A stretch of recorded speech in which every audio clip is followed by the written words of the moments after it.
National list of essential medicine के बारे में हम लोग अपनी आज की इस वीडियो में डिस्कस करेंगे। देखने वाले हैं कि आखिर ये क्या है। जीएस पेपर 2 के लिए बहुत इंपॉर्टेंट है दोस्तों। प्रीलिम्स में आपके डायरेक्ट सवाल यहाँ से आते हैं, साथ ही आपको सवाल जो हैं वो देखने को मिलते हैं नेशनल फार्मास्यूटिकल्स प्राइसिंग अथॉरिटी के बारे में, वो भी डिस्कस करने वाले हैं, एनपीपीए के बारे में।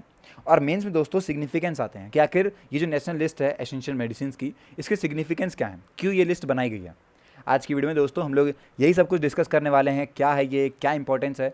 तो वीडियो में बने रहिएगा एंड तक।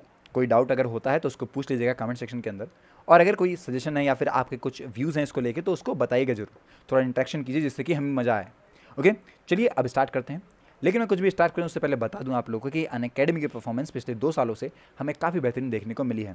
जो टॉपर्स हैं दोस्तों ये हमें अनअकैडमी से बिलोंग होते हुए दिखाई देते हैं। 16 सितंबर तक आप लोग के लिए ऑफर है, 20% का ऑफ मिल रहा है। आप लोग हमारा कोड यूज़ करके अपने सब्सक्रिप्शन पे इनको अवेल कर सकते हैं। 0% की EMI भी अवेलेबल है, इसका फ़ायदा उठाइए। और आज से नए बैचेस स्टार्ट हैं, आप लोग आइकॉन के बेनिफिट ले सकते हैं। बहुत बेहतरीन तरीके से अपनी प्रिपरेशन को 0 से स्टार्ट कीजिए और एक अलग लेवल तक पहुँचा लीजिए। ओके दोस्तों, साथ ही 18 सितंबर से सुबह 11 बजे होने वाला है आपका UPSC CSC सुपर कॉम्बैट, जहां पे आपको काफ़ी सारे एक्साइटिंग रिवॉर्ड्स मिल रहे होंगे। अच्छा परफॉर्म करिएगा तो आप लोग को बहुत कुछ एक्स्ट्रा भी मिल रहा होगा। डाउट दरबार है आज के दिन पॉलिटी, CA और IR का, शाम को 7 बजे आप लोग जाइएगा, खुद को यहाँ पे एनरोल कीजिए। बार कोड दिया हुआ है, इसको स्कैन करके आप लोग एनरोल कर लेंगे। अब चलिए दोस्तों डिस्कस करते हैं क्या करके इसी के बारे में।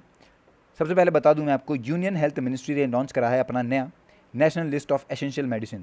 इसके अंदर दोस्तों 384 ड्रग्स आते हैं, जिसके अंदर यहाँ पे एडिशन में 34 ड्रग्स हैं, जिनमें से दोस्तों 26 जो हैं वो प्रीवियस लिस्ट से भी गिरा दिए गए हैं। उसके बाद भी यहाँ पे हमें इतने सारे जो ड्रग्स हैं वो देखने को मिलते हैं। एज़ पर WHO दोस्तों जो एसेंशियल मेडिसिन होती हैं वो यहाँ पे आप कह सकते हैं सेटिस्फाई करती हैं प्रायोरिटी हेल्थ केयर नीड्स जो कि पॉपुलेशन में ज़रूरत होती है। क्या मतलब हो गया, बेसिकली बता दूं कि वो मेडिसिन हैं जिनको यहाँ पे आप कह सकते हैं बहुत कंपलसरी है।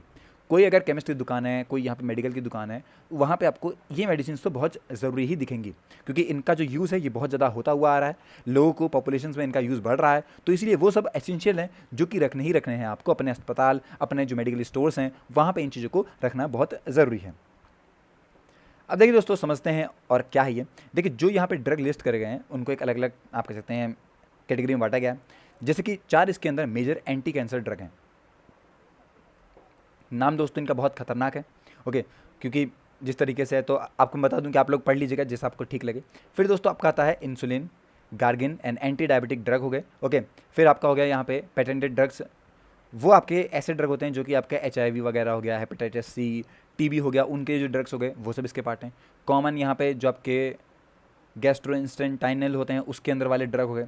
फिर डिसइंफेक्टेंट हो गए, ब्लीचिंग पाउडर जैसी जो चीज़ें होती हैं उनको यहाँ पे हटा दिया गया है। ये सब मैं बता दूं आपको।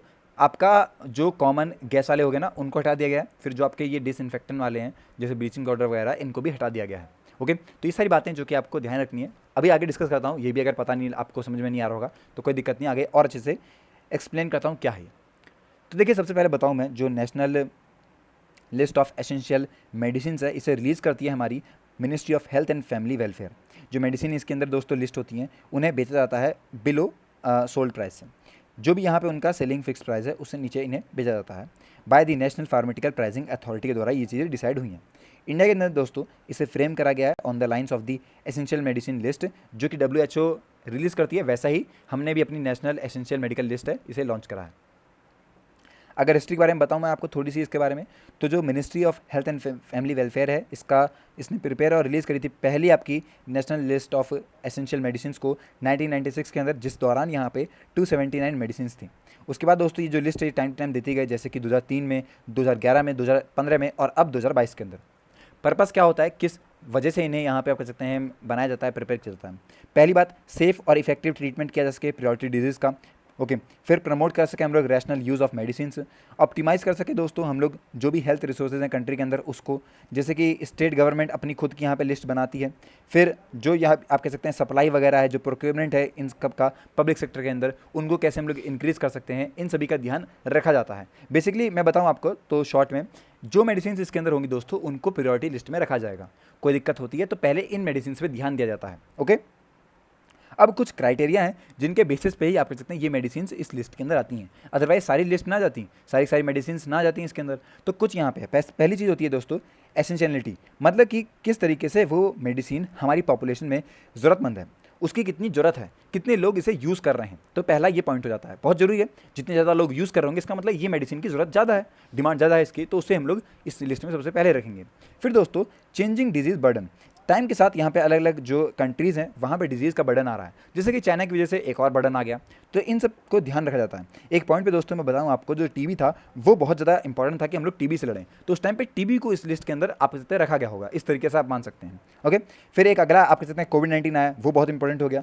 तो इस आप कह सकते हैं लिस्ट के अंदर उन मेडिसिन को रखा जाता है जो मेडिसिन इन सब डिजीज़ पे टैकल कर सकती हैं। फिर एफिशिएंसी और फिर आपकी सेफ्टी, ऐसी मेडिसिन को भी रखा जाएगा जो कि यहाँ पे आप कह सकते हैं अनइक्विवोकल एविडेंस हैं एफिशिएंसी के, और वाइडर एक्सेप्टेंस होती है दोस्तों उनकी सेफ्टी को लेके, उनको रखा जाता है।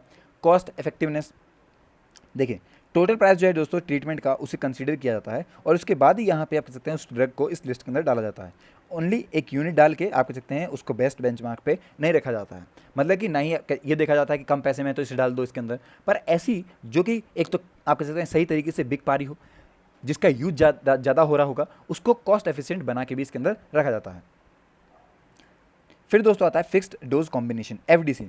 सिंगल डोज मेडिसिन दोस्तों कंसीडर की जाती है कि जिसको इस लिस्ट के अंदर डाला जाएगा, और एफडीसी को दोस्तों सिर्फ और सिर्फ तब डाला जाता है जब कोई प्रूवन एडवांटेज होता है इसका थेरेपेटिक इफेक्ट के अंदर।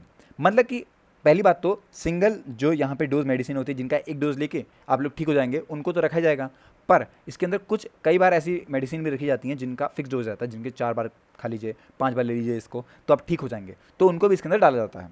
फिर टर्नओवर आता है, हाई सेल टर्नओवर दोस्तों नहीं आप कह सकते हैं एक बेंचमार्क है इसके लिए, पर एक और बताऊं मैं आपको कि एसेंशियल को भी कंसीडर किया जाता है।